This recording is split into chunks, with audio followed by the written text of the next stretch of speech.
क्या America Iran के खिलाफ लंबी जंग लड़ सकता है या सिर्फ कुछ ही दिन की बमबारी के बाद उसे रुकना पड़ेगा? इसराइली इंटेलिजेंस की एक आकलन रिपोर्ट वॉशिंगटन में बेचैनी बढ़ा रही है। फाइनेंशियल टाइम्स के मुताबिक अगर सीधा संघर्ष छिड़ा तो अमेरिका केवल 4 से 5 दिन तक ही तीव्र हवाई हमले जारी रख पाएगा। उसके बाद जोखिम, संसाधन और राजनीतिक दबाव फायदे से ज्यादा भारी पड़ सकते हैं। भले ही यूएसएस गिराड, R4 विमान वाहक पोत और उसका स्ट्राइक ग्रुप तैनात हो, लेकिन लंबी और व्यापक एयर कैंपेन चलाना आसान नहीं माना जा रहा। वॉशिंगटन ने पश्चिम एशिया में 2 एयरक्राफ्ट कैरियर, दर्जनों युद्धपोत और एडवांस फाइटर जेट्स तैनात किए हैं, जिससे ये संकेत तक गया है कि अमेरिका तैयार है। लेकिन रिपोर्ट्स बताती हैं कि बंद कमरों में एस्केलेशन यानी हालात के नियंत्रण से बाहर जाने को लेकर गंभीर चिंता है। इसराइली अधिकारियों को डर है कि सीमित हमले भी पूरे क्षेत्र में व्यापक युद्ध को जन्म दे सकते हैं, जिसमें अमेरिकी सैन्य ठिकाने, इसराइल और खाड़ी क्षेत्र सीधे निशाने पर आ सकते हैं। इस बीच डोनाल्ड ट्रंप ने अपने हालिया भाषण में साफ कहा है कि अमेरिका कभी ईरान को परमाणु हथियार हासिल नहीं करने देगा और अगर परमाणु वार्ता विफल हुई तो बुरा दिन होगा। ट्रंप ने ये भी दोहराया कि उनकी प्राथमिकता कूटनीति है, लेकिन वे पीछे नहीं हटेंगे। सवाल ये है कि अगर चेतावनी हकीकत में बदल गई तो आगे क्या होगा? इसराइल आकलन कहता है कि 4 से 5 दिन की तीव्र बमबारी के बाद स्थिति बेहद जटिल हो सकती है, क्योंकि ईंधन, गोला बारूद, लॉजिस्टिक्स और सबसे अहम क्षेत्रीय जवाबी कार्रवाई का खतरा बढ़ जाएगा।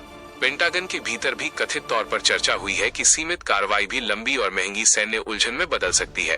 दूसरी ओर जिनेवा में परमाणु वार्ता का तीसरा दौर भी प्रस्तावित है और ईरानी विदेश मंत्री अब्बास अरागची ने कहा है कि बातचीत से समाधान संभव है, लेकिन ईरान अपने शांतिपूर्ण परमाणु अधिकारों से पीछे नहीं हटेगा।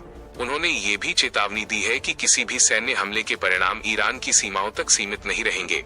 अमेरिकी उपराष्ट्रपति जेवेंस ने भी माना है कि कुछ प्रगति जरूर हुई है, लेकिन मतभेद अभी भी बने हुए हैं। यानी एक तरफ बातचीत की मेज है और दूसरी तरफ युद्धपोतों की तैनाती।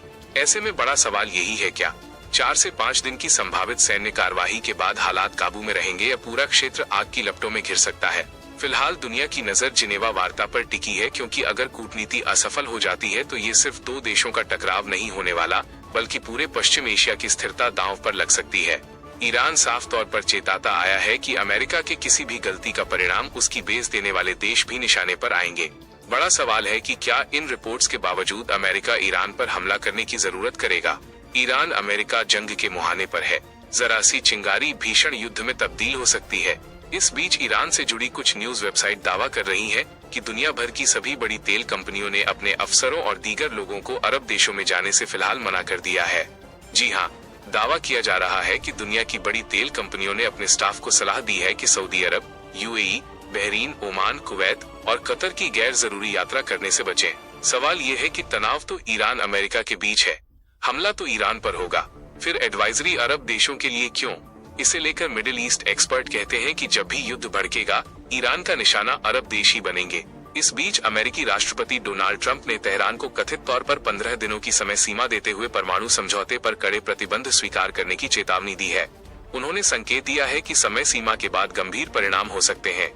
रक्षा विशेषज्ञों का मानना है कि किसी भी संभावित हमले में लंबी दूरी के बम्बर और फाइटर जेट की संयुक्त लहरें शामिल हो सकती हैं, जिनका उद्देश्य शुरुआती घंटों में एयर डिफेंस और रणनीतिक ठिकानों को निशाना बनाना होगा। हालांकि तेहरान का रुख कुछ अलग संकेत देता है। ईरान के विदेश मंत्री अब्बास अरागची ने जिनेवा में संभावित वार्ता का उल्लेख करते हुए कहा कि दोनों पक्ष कुछ मार्गदर्शक सिद्धांतों पर सहमत हुए हैं और मसौदे पर काम शुरू हो सकता है।